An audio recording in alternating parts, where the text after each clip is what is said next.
À pied, parfois en voiture, Guylaine et 2 collègues arpentent les rues du centre de Challans pendant un mois. Armée de ses tableaux et surtout de son plan, elle doit frapper à 250 portes pour distribuer puis ramasser les questionnaires de l'INSEE. Vous êtes bien le 15 de la rue, du boulevard Lucien Dodin. Je vous donne 2 bulletins que vous devrez remplir avec votre fils, enfin un chacun, et vous signerez au dos, ainsi que une feuille de logement. Merci madame, à bientôt. Le soir, je prépare mon itinéraire selon le quartier que j'ai à faire. Et ensuite, je suis mon itinéraire dans la journée. Et selon les personnes présentes ou absentes le soir, je remplis mon carnet de tournée qui me permet en plus de me garder à jour. Avant d'entamer le recensement proprement dit, Guylaine a fait dès le début du mois de janvier une tournée de repérage. Une tournée qui lui a permis de voir si les adresses tirées au sort par l'INSEE étaient vraiment des logements habités.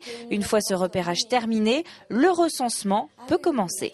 Elle distribue une feuille de logement à remplir pour le logement. Et ensuite, des bulletins individuels, donc un bulletin individuel par le nombre de personnes qui vivent dans le logement.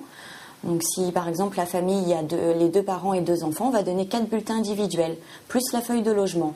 Environ un tiers des portes auxquelles l'agent recenseur frappe ne s'ouvrent pas. Les habitants du domicile sont absents. Il faut donc repasser dans les jours qui suivent, samedi compris. Et surtout, ne pas se perdre. Rue des Acacias, c'est pourtant là.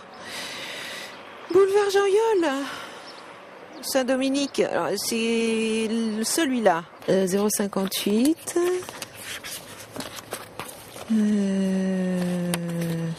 Ah si, j'en avais qu'un. Guylaine a jusqu'au 26 février pour rencontrer tous les habitants de sa liste. Au-delà, le recensement est terminé et l'INSEE entamera son travail de compilation de toutes les données.